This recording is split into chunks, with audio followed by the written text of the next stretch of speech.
Hi అండి, welcome to విజయ గుంటూరు వంటలు. ఈరోజు తలకాయ కర్రీ చేస్తున్నాను. క్లీన్ చేసి ముందుగా పక్కన పెట్టుకున్నా. స్టవ్ వెలిగించి ఒక సెట్ పెట్టాను. ఫస్ట్ ఆయిల్ వేద్దాం. వర్షం పడుతుంది కదా గుంటూరులో, కొద్దిగా స్పైసీగా తింటే బాగుంటుంది అన్నమాట.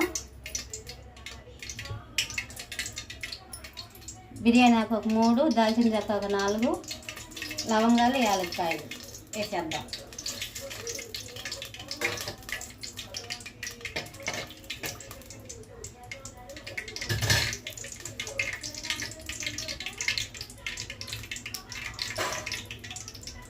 ఇలాగా పెద్దలపల్లి 2 కట్ చేసాను, వేసేద్దాం.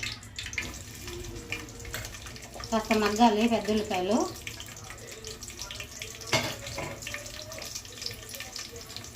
కరివేపాకు 3 రెబ్బలు కరివేపాకు కాస్త మగ్గాలి.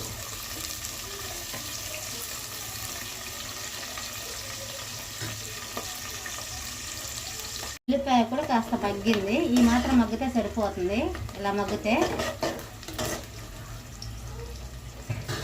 ఇప్పుడు ముక్కలు కడిగి క్లీన్ చేశాను కదా, వేసేద్దాం.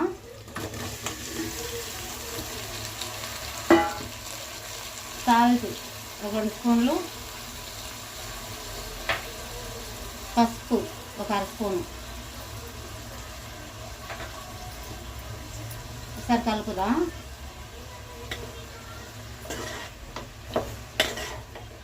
కలిపి మూత పెట్టి 10 నిమిషాలు సన్న మంట మీద ఉడకనియాలి బాగా. కొంచెం టైం ఎక్కువ తీసుకునేది తలకాయ కర్రీ, మటన్ కదా ఎక్కువ తీసుకునేది అన్నమాట. వర్షం పడుతుంది కదా, ఇలా స్పైసీగా తింటే చాలా బాగుండేది వర్షం పడేటప్పుడు. ఈ ఎండ ఉండేటప్పుడు అసలు తినలేము మనం. ఏది నాన్ వెజ్ అసలు ఏం తినబుద్ది కాదు ఎండలో.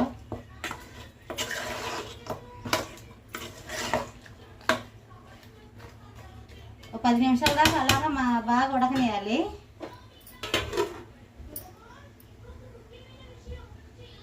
ఇప్పుడు మూత తెచ్చి చూద్దాం.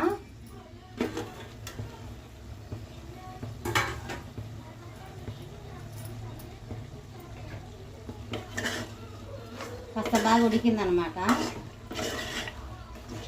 ఆ వాటర్ని ఇనికిపోయింది కదా. టమాటాలు ఒక 3 ఇలాగా కట్ చేసుకోవాలి, వేసేద్దాం. ఒకసారి కలుపుదాం బాగా.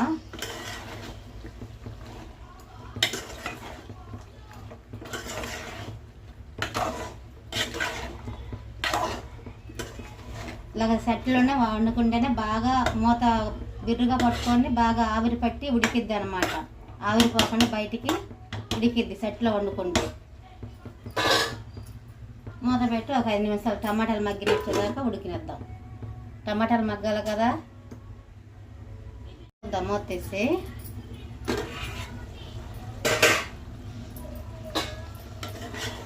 టమాటాలు కూడా మగ్గింది కదా, చూడండి టమాటాలు కూడా మగ్గింది. ఇప్పుడు అలంచిలో పేస్ట్ వేసుకుందాం.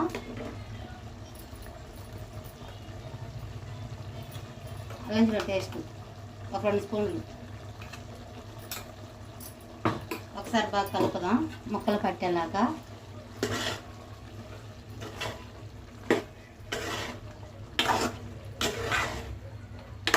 బాగా ఉడకబెట్టాలండి. మీ దగ్గర కుక్కర్ ఉంటే కుక్కర్లో ఒక 2-3 ఇడ్లు వచ్చేలాగా బాగా ఉడికించుకొని చేసుకోవచ్చు. తొందరగానే అయిపోయింది అలాగైతే. నేను చెట్లో చేస్తున్నాను కాబట్టి కొద్ది టైం ఎక్కువ తీసుకునేది కదా. 4 స్పూన్లు కారం వేస్తున్నాను. 4 స్పూన్లు కొద్దిగా స్పైసీ అన్నాను కదా, కారం ఘాటుగానే ఉండాలి. 4 స్పూన్లు వేసాను. ధనియాల పౌడర్ ఒక 2 స్పూన్లు, మటన్ మసాలా ఒక 2 స్పూన్లు. ఇవన్నీ ఒకసారి వేసి కలుపుదాం.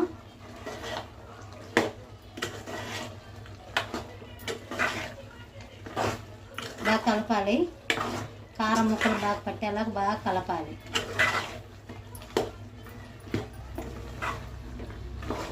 ఇప్పుడు తగినంత వాటర్ పోసుకొని బాగా ఉడకనియాలన్నమాట.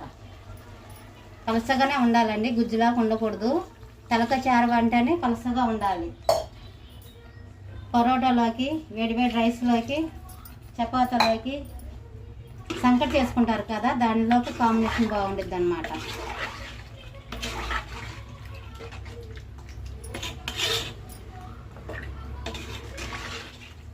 మొత్తం వేసాను కదా, ఒక 15 నిమిషాలు దాకా ఉడకనిద్దాం. పచ్చిమిర్చి ఒక 2 తక్కువ మంట మీద ఒక 15 నిమిషాల దాకా ఉడకనిద్దాం. అలాగా నల్ల మిరియాలు ఉంది కదా, అలా పొడిలాగా దంచుకున్నాను. లాస్ట్లో దించిపోయేటప్పుడు వేసుకుందాము కొత్తిమీర అనేది. చాలా టేస్టీగా బాగుండిద్ది, స్పైసీగా బాగుండిద్ది, ఘాటుగా ఉండిద్ది అనమాట. స్లో మంట మీద ఉడకనిద్దాం బాగా. చూద్దాం, అలా వదిలేసాను అనమాట.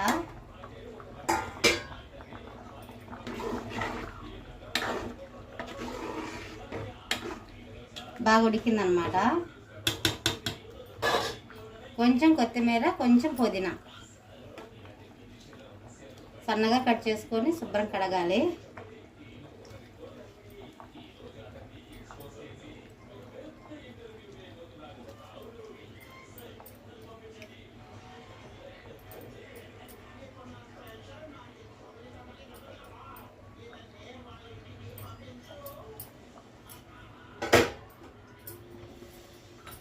ఇలా దంచుకున్నాను కదా ఇందాక మిరియాలు, అది కూడా వేసేద్దాం. ఇలా పొడిలాగా దంచుకోవాలి బాగా మెత్తగా. దించిపోయేటప్పుడు ఇలాగ వేసేసుకోవాలి. మిరియాల పొడి వేసిన తర్వాత మరగపెట్టే అవసరం లేదు, చేదు వచ్చింది. ఇప్పుడు నేను స్టవ్ ఆఫ్ చేస్తున్నాను. ఒకసారి బాగా కలపాలి.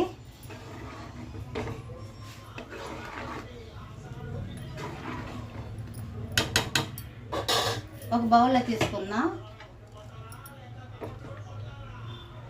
చూస్తానికి కెమికల్గానే ఉండిద్ది కానీ చారువ మాత్రం సూపర్గా ఉండేది, టేస్టీగా ఉండిద్ది.